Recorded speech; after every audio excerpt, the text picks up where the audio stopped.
Exciting. Oh my God. Yeah. Well, let's tell everybody why we're here, what we're talking about. This is Anna, everyone, a fellow Anna. And she started the Helping Hands Club, which is a nonprofit that raises awareness and money for some of the most forgotten communities in our country.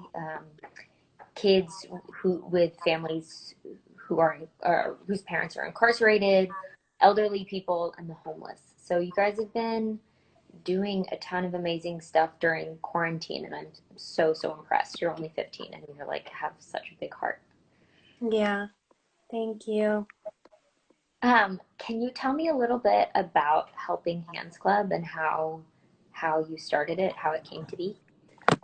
So it started during quarantine because I was kind of bored and felt useless. Um, and like I saw a bunch of other people kind of starting stuff, doing stuff. And so I decided to, because I always wanted to give back and help like the community, but I didn't know how.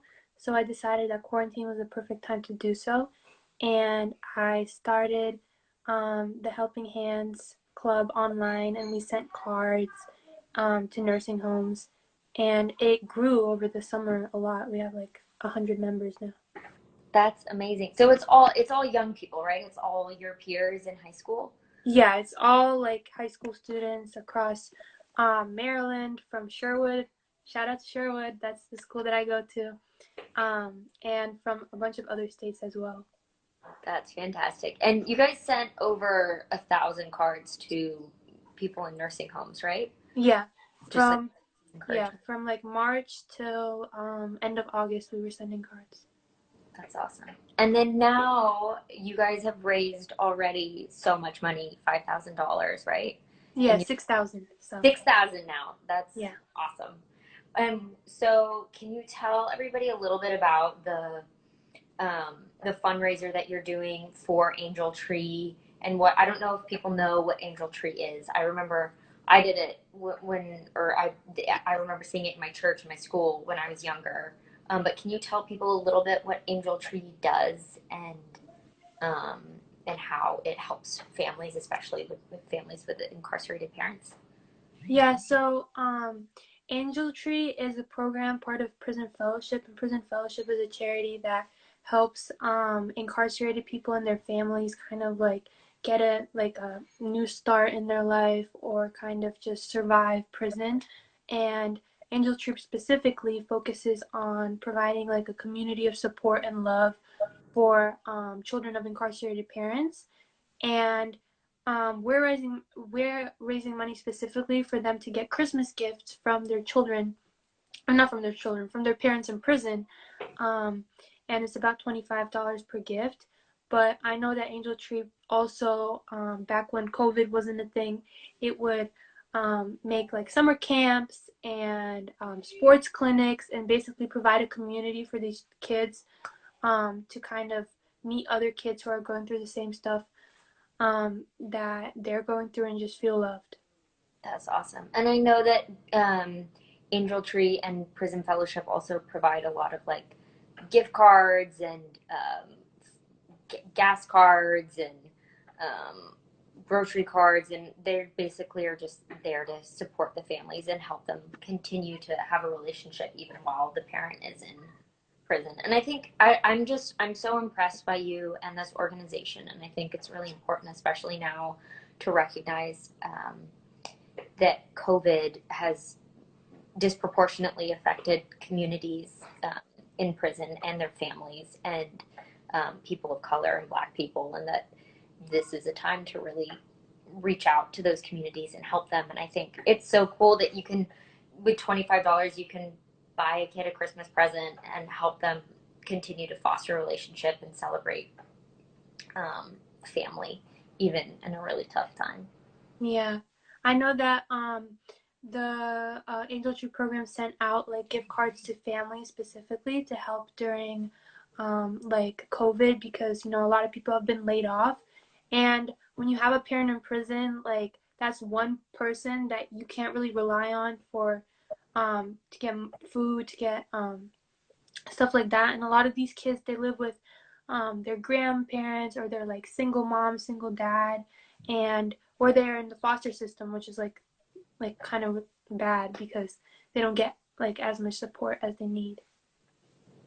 Yeah, and you guys are there to help support them. How have you felt that this has Helping Hands created a community for you? Like I remember we were talking a little bit about the safe space that you felt has been created by meeting other kids. So I know a lot of I know people who have been to prison. I don't want to like get into specifics of it, but I've visited prisons before. I visited people in prison before, and I've seen how that can affect um their loved ones, and I know how it affected me when my loved one was in prison. And for a really long time, I felt very isolated and very like ashamed of having like a relative in prison, and um but uh the relatives out.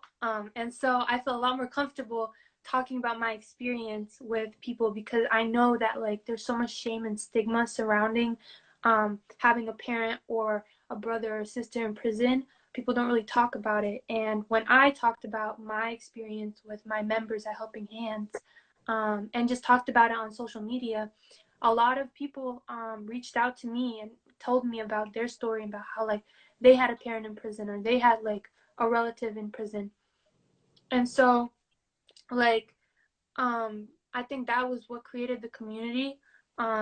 Just this community of support. Even if someone didn't go through that experience, there's a lot of love in our club, a lot of support. Like everybody supports each other and like doesn't really judge anybody for what they've gone through. So yeah. I love that. I think that's so beautiful and such a like a weird silver lining of this whole thing, where even though we can't necessarily be together in person, it's forced us to sort of see the and share the struggles of other people, and then being able to create a community from that. And it's also, you were able to start, I'm not just like one club at your own high school, but there are now 14 different clubs all over from different states. Yeah, give or take. I kind of lost track a little bit, but should be better at that. But yeah, it's most of them are in Maryland and Montgomery County, and then a lot of them are there's one in Michigan, one in Illinois, two in New Jersey, and I think one more somewhere. I don't remember where, but yeah. But So anyone can start, right? I mean, if you guys go, for those of you watching, if you're interested or you have in Helping Hands, you don't necessarily have to have a family member or friend who's been in prison or is currently incarcerated, or you can, whatever speaks to your heart, you can join one of these clubs, start a club yourself, and start a community to help people. But then it's, you also have these resources that you guys have in place, and you have a relationship with Prison Fellowship, which is a national organization that works in most prisons, male and female prisons. So that they have resources in all those places. Um, so it's like a larger supportive network, but yeah, helping specifically for young people. yeah, it's a. I think it's also super important, especially during Corona. Um, like I know like for me I felt very useless and like didn't know what to do with myself, and so I think it's like it provides this platform for a lot of young people like me to kind of give back and have like a little bit of a purpose during these times, and just like make people feel better. So yeah. That's awesome. So, you guys, your goal is to raise $10,000, which will help 400 kids. It'll buy I think like 500. Well, 500, yeah, 500 almost 500. presents. And how can people get involved? How can they give? How can they help? What's the next step? So they you can go to our Instagram at Helping Hands with two S's Club. and go to the link there and donate as much money as you want. $25 is preferred because that's gonna um, give the gift to the child who has a parent in prison. Or hopefully you can set up a link on your bio on Instagram so people can have easier access. You can donate it, like even $1 is good. To donate, like, or if you can't donate, that's totally fine. You can share the link, sharing the link with like your close family members, and just promoting it. And if you want to share your story with people, or like kind of bring awareness about what we're doing, I'm always grateful for that. And finally, you can just join the club if you're in high school, or even if you're in college. You can join and help support our future projects, and just be part of a great cause. That's awesome. Great. Well, it was so, so good talking to you. Thank you so much for helping so many people and using your story and your relationships to just help spread love and kindness, and um, for caring about marginalized communities. I think it's um, really important, especially now. And I'm very inspired by you. I can't believe you're 15 and you're already just thinking about